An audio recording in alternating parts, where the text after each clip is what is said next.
few minutes to tap in before I jump on, so I could see if y'all really gonna jump in. Let me change this to members only. Can I adjust this to members only while I'm live? Participation mode. Um, Live visibility. I might have to change it on the computer. You think I should do? You think I should do this one? Just regular, Mary J. I'll do this one today, cause it wasn't that really crazy going on, y'all.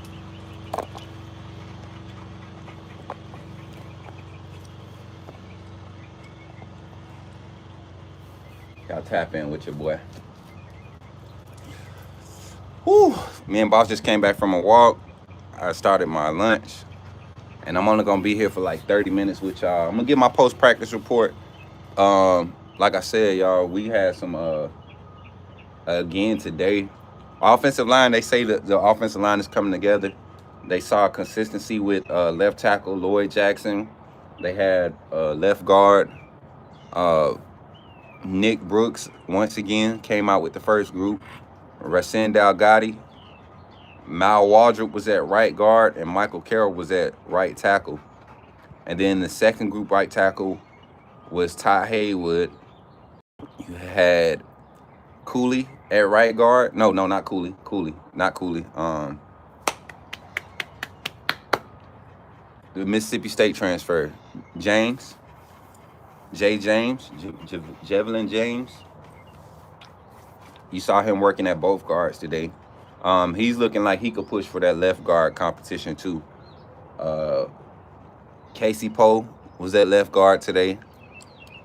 Backup center, Strayhorn, Caden Strayhorn is slotted as the for sure backup center right now based off of everything we were being told today.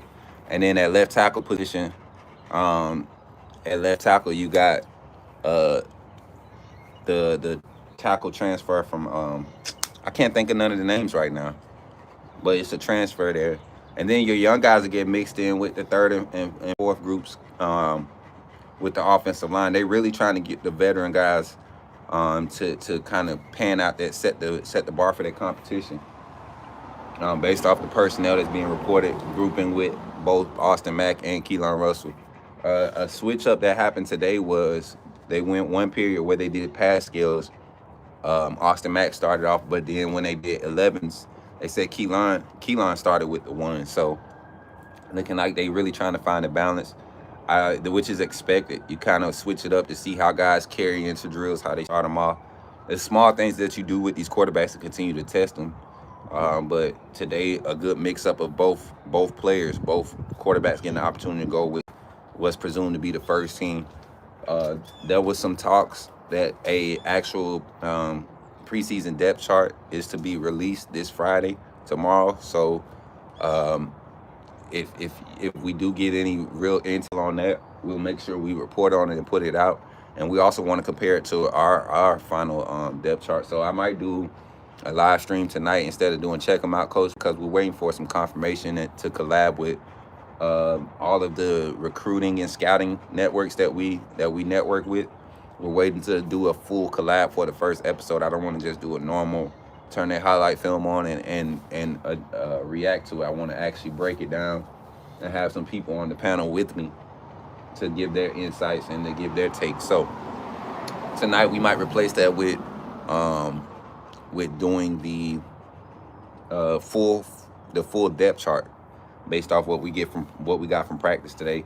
Another positive thing from practice today, we talked about the offensive line seeming to come together, which is a positive, knowing that the staff is want to get that group fit and get them in a rhythm early, get that cohesion early. The edge rushers in the Wolf room, in the outside linebacker room. Justin Hill and Yhonzae Pierre, the tandem, the duo of those two is going to be something to marvel upon. But remember, we have a young man that came over from Washington. He's used to playing edge. He's bigger he's a a lot bigger than what we usually have at that position. But you got to think they had Ja Latham in the Wolf room, who's a bigger outside linebacker for a reason. I think it's for like those heavy set packages when you don't want to lose your pass rush ability, or you don't want to give up too much size to contain the edges, seal the edges. You got guys like Yhonzae, Pierre, Ja Latham, and then Caleb from Washington. So that's going to be a interesting turnout to see how the rotation in that edge room turns out. What's up, Britt? What's up, everybody? I'm just trying to get this report done. We got a lot of things to do today. I'm actually going to be back live on TikTok here in about an hour. We're going to just start watching all the old games for 2025, all the highlights from each game for 2025, and react to them, just break them down, react, and talk about them, give us pumped and primed for A-Day and for the season. What else? The secondary, once again, the wide receivers have their work cut out for them. I don't know if y'all can hear me over all the noise out here. If y'all can't, let me know. I don't have a mic hooked up. I actually lost my little piece, the little receiver for the mic. So hopefully that in before we have to be in T-Town for tomorrow. I mean, not tomorrow, but for A-Day.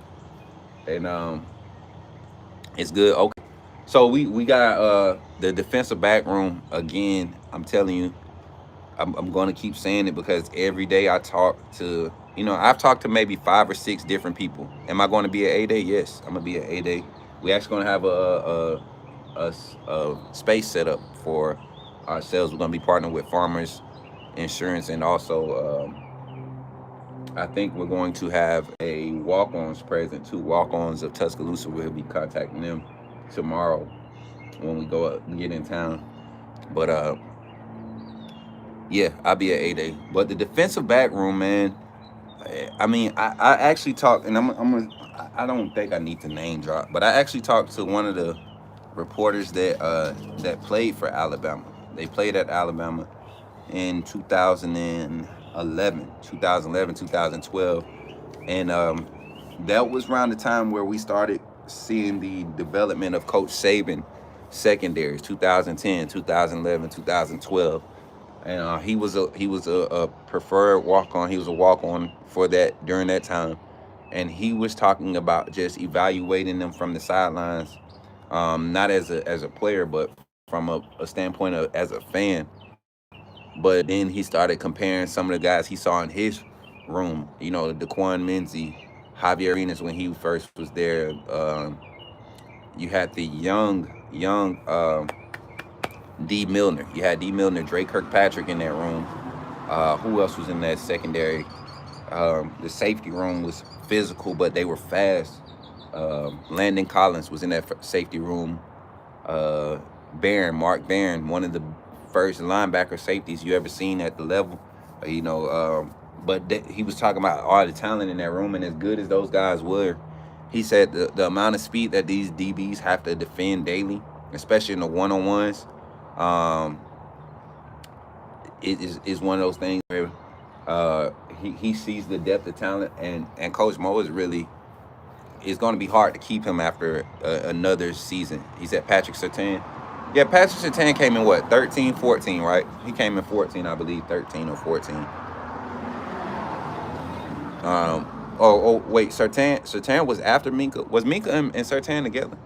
I can't remember, bro, because they all came. You remember we had like 3 nickels in Ascension that played that star position for Coach Saban. That were kind of like, we didn't miss a beat for like 5-6 years straight.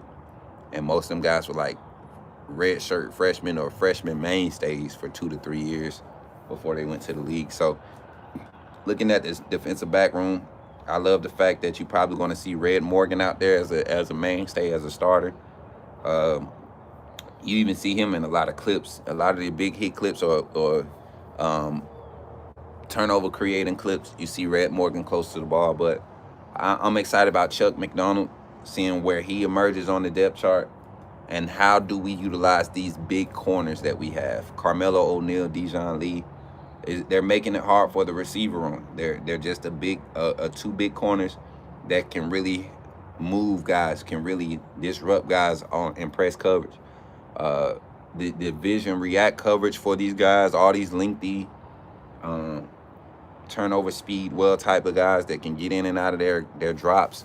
These guys, this is going to be probably the most turnover creating defense we've seen since the 2016 not squad, the non-offensive touchdown squad.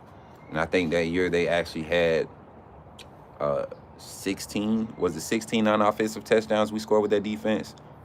Surtain went to the league in 2021 with Smitty Mack. Okay, yeah, so Surtain came after Minka.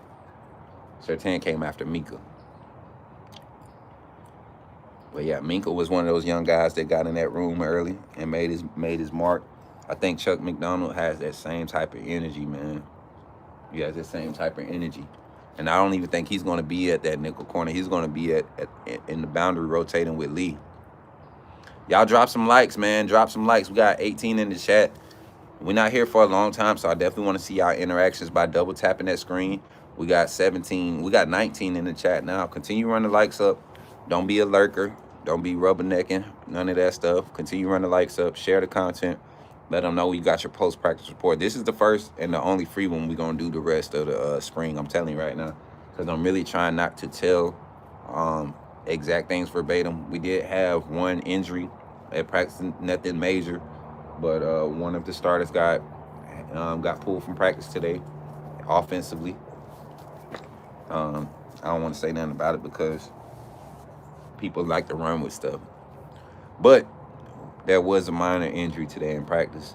Not anything that's going to affect the future and development of this offense's progression. I want to give a little bit of detailed insight on the quarterback play today. Today, if there was, and this is what I've been told, if there had to be a comparison, they said Keelan Russell won today. That's what the most consistent was Keelan Russell. And if y'all remember, early in the battle last year, it was kind of the same narrative when Austin Mack was up against Ty Simpson last season. The first week of actual going into that first scrimmage, Austin Mack struggled in install week, but then that second week he made a great progression, improved tremendously, and actually led the quarterbacks in scoring drives for that scrimmage. I think they all had 40 snaps apiece between the three quarterbacks, and he had the most productive as far as scoring. Had one interception in that same scrimmage, but definitely was able to create the explosives that the offensive coordinator and the staff wanted to see. Same thing with Keelan Russell. That second scrimmage didn't necessarily have all the scoring drives, but he had the most explosive completions during that time. And now you're seeing them getting thrown into the fire to make adjustments and stuff, even in teams period. So to me, that's going to make these guys even better. Put me in the game, Coach Smook. I got you, Ken. What's good? What's good, Sully? What's good to see everybody in the chat. Continue running the likes up, share the stream. We got about 5 more minutes. But the quarterback competition today, Keelan Russell definitely is showing that he wants this job based off of everything that our sources are saying, people that's actually at practice. We have some boosters that were present at Pro Day yesterday, talking to Keelan Russell and Jet Tamala, the quarterbacks, while they were there supporting the Pro Day. Just having a small conversation with them. And both of these young quarterbacks have a level of confidence that you want to see oozing out of the quarterback room. And that's, to me, I think that's exactly what Austin Mack needs, who's the most veteran guy. If he's going to be the guy, he has to decisively take this job by showing up every day and separating himself in some aspect, whether that's in production, whether that's in execution, whether that's in, vocal presence, all of that. He has separated himself, and he's having a hard time doing it because the young guys and the staff are pushing everybody equally. You're seeing the same confidence. The offense, when you got guys that have experience in learning these different offensive schemes and things of that nature, you find yourself a good spot. You find yourself a good spot in what you're doing with your quarterback competition. Boss, come here, boy. So that's what we got today from practice. The inside linebacker room, man, the rotation is still solid. QB Reese, Caleb Woodson, QB Reese, Abdul Sanders, I think the way that everybody's talking about it, it seems as if QB Reese is going to be your Mike. He's going to be the guy with the play calls. Him and Caleb are kind of fighting for that position. And Caden Jones, Caden Jones actually had a crazy good first week of practice. Kind of went under the radar, running with the threes. But today seems to be moving around, getting a lot of attention. Coaches calling his name out during certain reps and things of that nature. So it's pretty good to see, like, hear all this noise about the inside linebacker room. Probably the highest area of concern on the defensive side, because you look at the D line, you're excited about the depth there, not necessarily proven talent, but just depth. But you got some proven guys up front: London Simmons, Devin Tompkins, transfer from USC, Terrence Green, Edric Hill is a reliable rotational piece, Asaya Fagu, reliable rotational piece. Um, who else? Yhonzae Pierre, even though he's an outside linebacker, we talking about a four-man front. Yhonzae Pierre is a reliable rotational piece. Uh, who else in that room, defensive line wise? Edric, Asaya, London. You're waiting to see what you're going to get from Steve and Boomer, the JUCO guy, the 25 signee that came over, 24 signing that came over with 25 class. Solid info, definitely the go-to channel. Like, subscribe, run the video. Appreciate that super chat there, Sully. Much love, man. Y'all make sure y'all W Sully in the chat. W Sully in the chat. Appreciate the $4.99 super chat. But I'm telling you right now, I guarantee you people are going to be talking about how Keelan Russell wowed the staff, especially with post-practice interviews. I can't remember who was available today, but guarantee you that'll be the talk of the town today. And shout out to Sully for celebrating his 15 months on this page with this handle as a YouTube member of the AAA family. We appreciate y'all for tapping in today, y'all, for real. I don't have much. 12 won't be denied. I don't think so either, Ken. I don't think so. I think it's his for the taking. I think Austin Mack is going to be a reliable, solid backup that we can rely on if anything goes way left. But I think Russell is the now. I don't think he's a future. I think he's the now. I think he's exactly what we need to create that dynamic feel to the offense, to where you can't just take away one weapon and then watch the quarterback just fail. You got to have a quarterback that can create and make himself a threat. I don't think Ty Simpson ever presented himself as a threat last year. So people, once they got him out of rhythm, it was kind of hard to play around him. And then, of course, I do agree that Ryan Grubb, in some situations, you tried to rely on your veteran presence of a quarterback to work himself out of a hole with your play calling. But sometimes you got to play call to help him work himself out of the hole. Austin, with the amount of time he has spent in the offense, what is going to be the guy he shouldn't be in this kind. If he was going to be the guy, he shouldn't be in this kind of competition. He should be running away with the competition. First scrimmage is Friday, Mike Jones. First scrimmage is Friday. Zach, you make a good point, but that still remains to be proven, because I think last year, the more experienced guy that was barely separated and ended up getting the job. And I didn't like that. I feel like you got to go with the dynamic assets that really give your offense a chance to work at its full potential.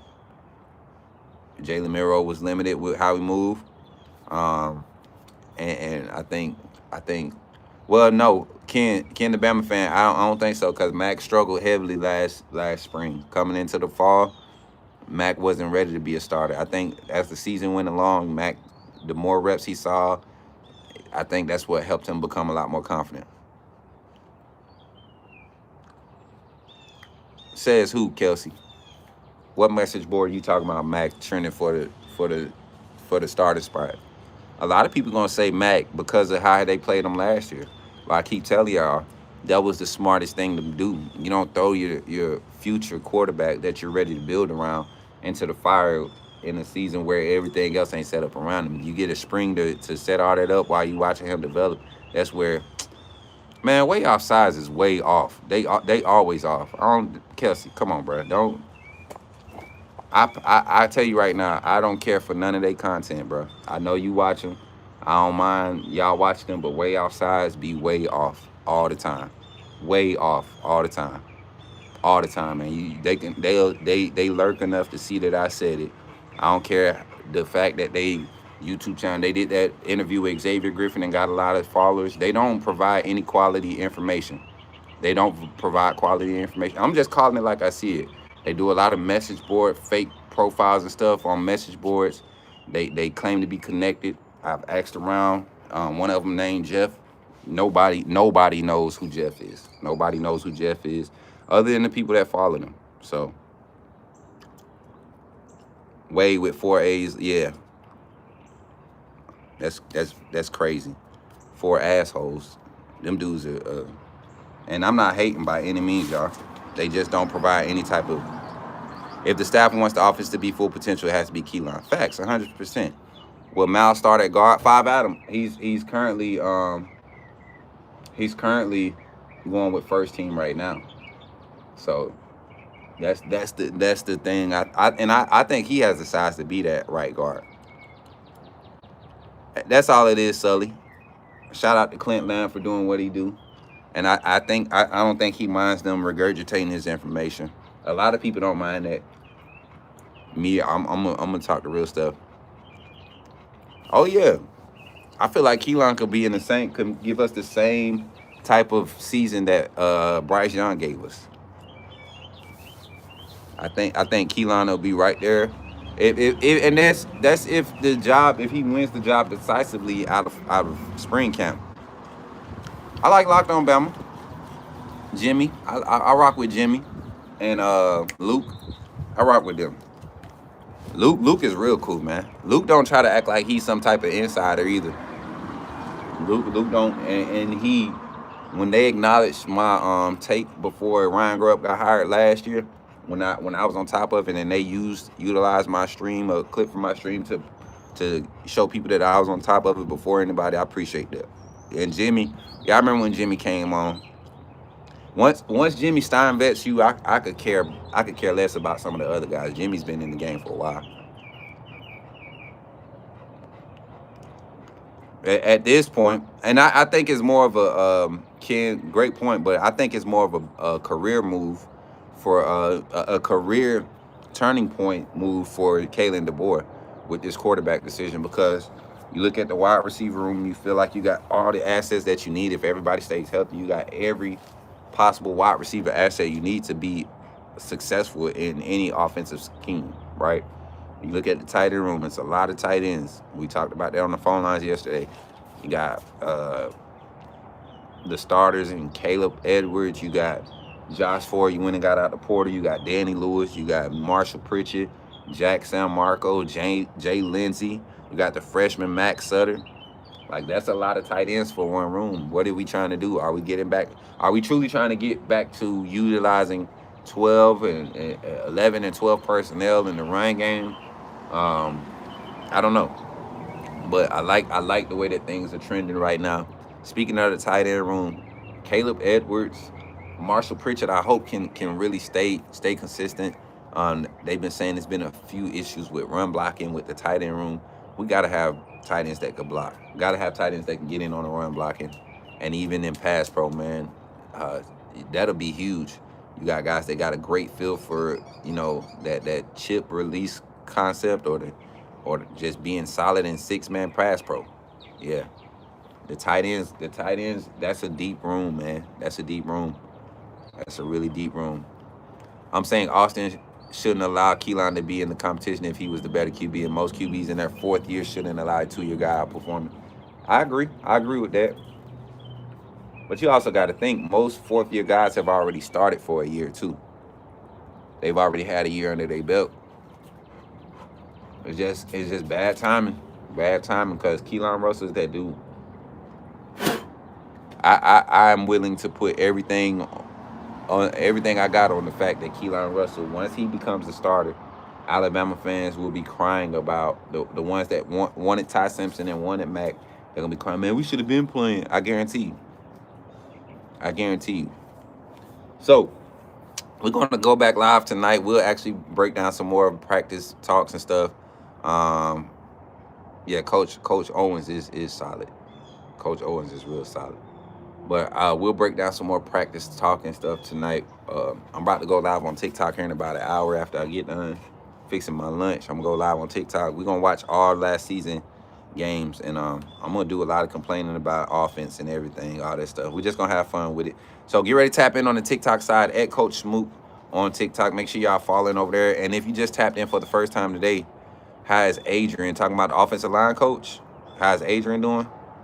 Uh, from what we're knowing now, what we're being told is they're honing in like the first group offensive line. And what's crazy is we actually predicted it based off of the personnel available before we saw any drills or anybody sign doing anything. So that's pretty solid that we were kind of spot on. And a lot of times when we do depth chart stuff, y'all, we got we always try to reference basically off the conversations, because you got to remember, I've been talking with Courtney Morgan and his staff for like 3 years now. So a lot of the off-season talk, I don't necessarily have to ask who you looking at for this. It's usually just like, what type of guy are we trying to use to fill this position, or what are we looking for across the offensive line?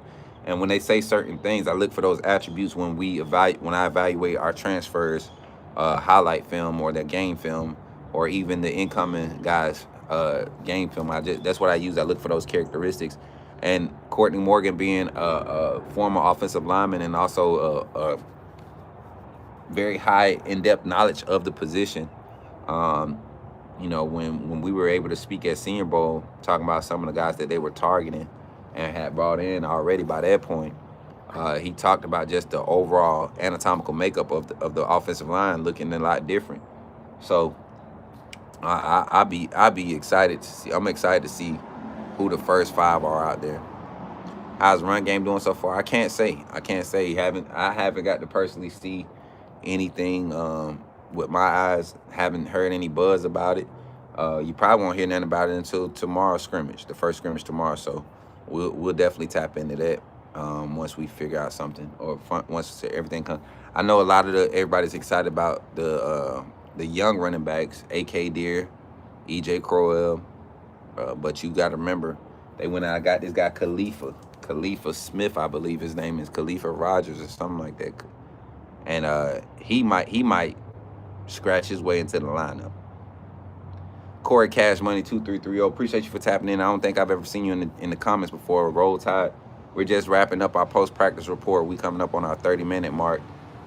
We just wanted to give everybody an update, a semi-detailed update of what we were getting from our sources and everything that we're collecting from Bama's practice. A lot of people laugh, man. They be like, man, how this dude be knowing so much? Y'all got to remember, my first year in this industry, I basically lived on campus in Tuscaloosa. I walked around every day, and I ran into people in the dining facilities and in the restaurants. I walked around all day with my phone out, recording, getting numbers, talking to people. So the reason why I don't necessarily have to have a presence there is because the people that I have ran into, not knowing, just following God's lead, I will end up sitting in a restaurant with somebody that's important, or at a gas station, letting somebody go in front of me. So yeah, they say EJ may start, man, really overhealing Deere. I don't think so. Whoever said that is lying to you. One thing Coach G is not going to do, he's not going to start a true freshman running back. You got to think, Coach G had Najee Harris and didn't start him over Damian Harris and Jacobs. And Bo Scarborough, I believe. Coach Gillespie had that guy, so. And I think he's probably one of the few coaches that is strict about handling his running back rotation. Like, that's probably one of the things that keeps him on staff, being able to have that control. But yeah, I don't think EJ that dude. I'm saying I don't think he the starter this year. Do I think he gonna get opportunities this year? Yeah, I think so. How's wide receiver Shadarian Morgan doing so far? It's actually a clip out there. I told you wide receivers are doing good in the ones. The wide receivers are doing good in the ones and pass skills, but at 11s and 7-on-7, they struggling. They struggling, and it's not necessarily always their fault. You just got some crazy good skill sets at the defensive back room. I mean, across the board from both boundary corners, your interior presence, coverage, it's all there. But appreciate y'all for tapping in, man. We just got to our 30-minute mark. If y'all want more of this, man, that Carmelo O'Neal might be a stud. Ain't no might be. I've been telling y'all. I am the last tape.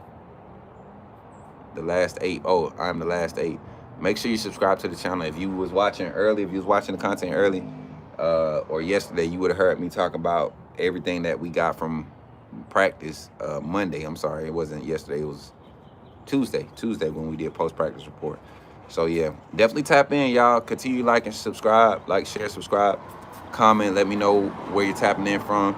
And don't forget, y'all, don't forget, when you see your boy in the streets, you're going to notice me. It is me. I don't got the hair no more, but it is me. Make sure you holler at me and say, put me in the game, Coach Smook, and I'll catch y'all on the next one. Roll Tide and be blessed to all my Alabama family. AAA family, stay up. I love y'all.